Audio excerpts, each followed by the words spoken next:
All right, all right. What if one executive order could completely rewrite the rules of government employment? This is Ground Zero, Florida. I'm David Washington, your political innovator. Okay, so there was a new executive order issued by President Donald J. Trump. And this executive order reinstates Schedule F, empowering federal leadership to quickly remove policy influencing employees who resist administrative directives, dramatically reshaping civil service accountability and executive branch control.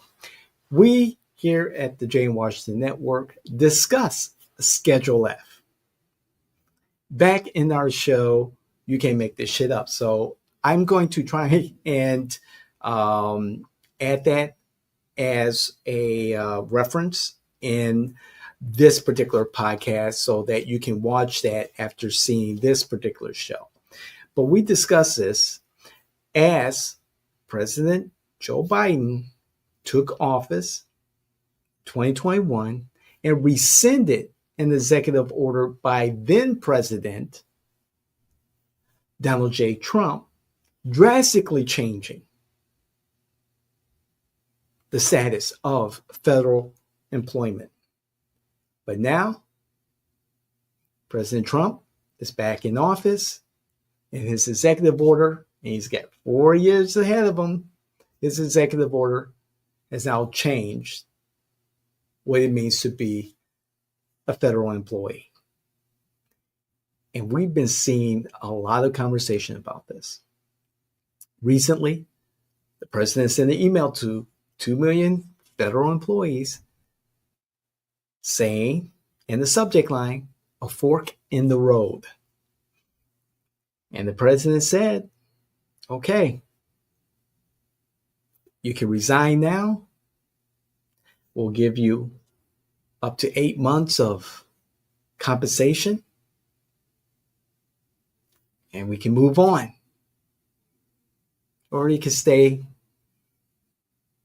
and work under the new conditions of federal employment under the Trump administration.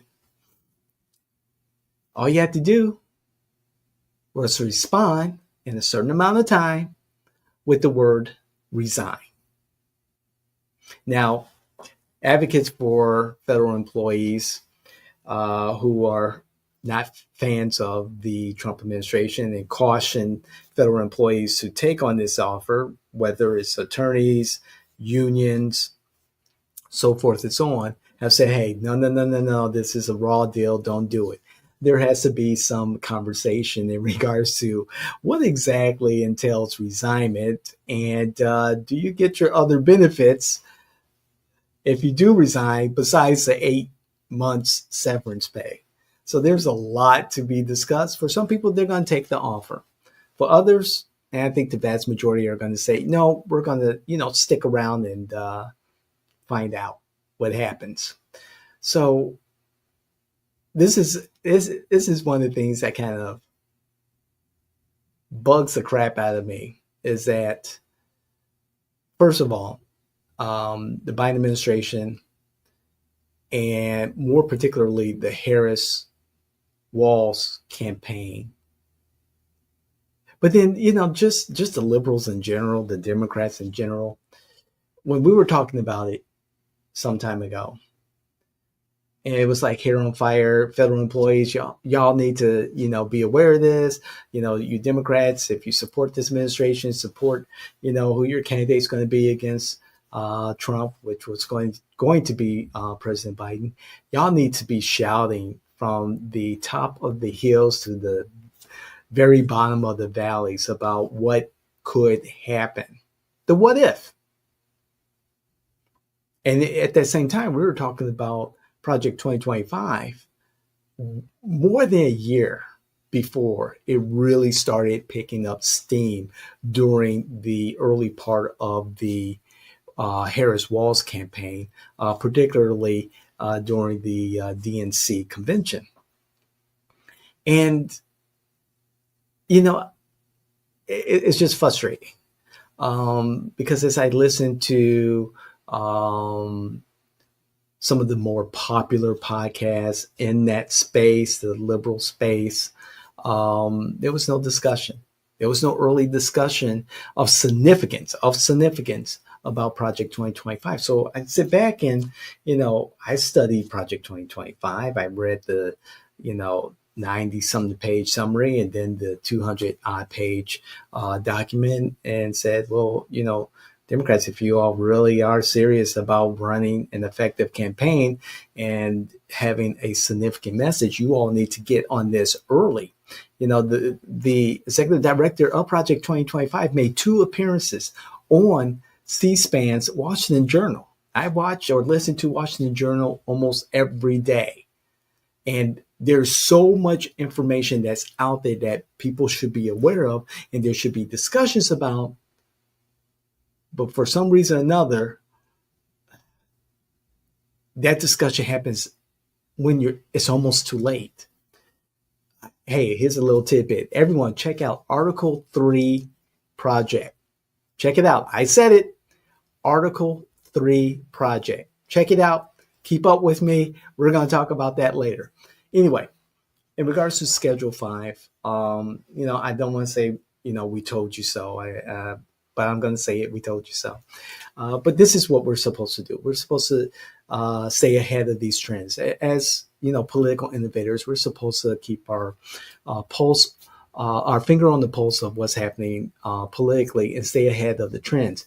Now, granted, President Trump has kept us very, very busy on top of all the other projects that we have.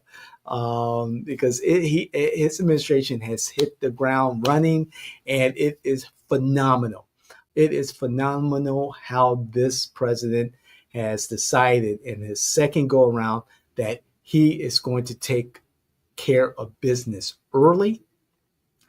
He learned his lesson his first time as president, not as effective as he is now in those first days of his administration. He is showing that the MAGA agenda, the Trump agenda, will dominate and permeate throughout American politics and American society. So whether you like what he's doing or don't like what he's doing, you do have to give him credit for walking the walk and not just talking the talk.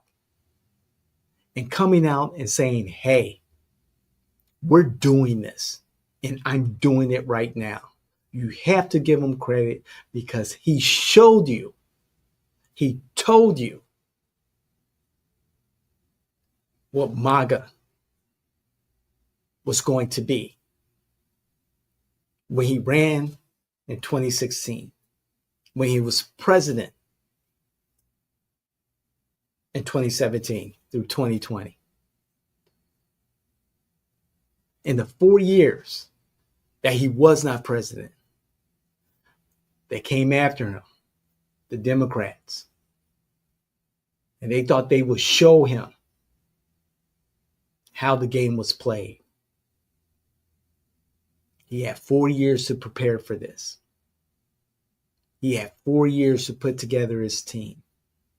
He had 4 years to tell America, this is the direction that we were going to go. And he's doing that right now. Again, whether you like what he's doing or not.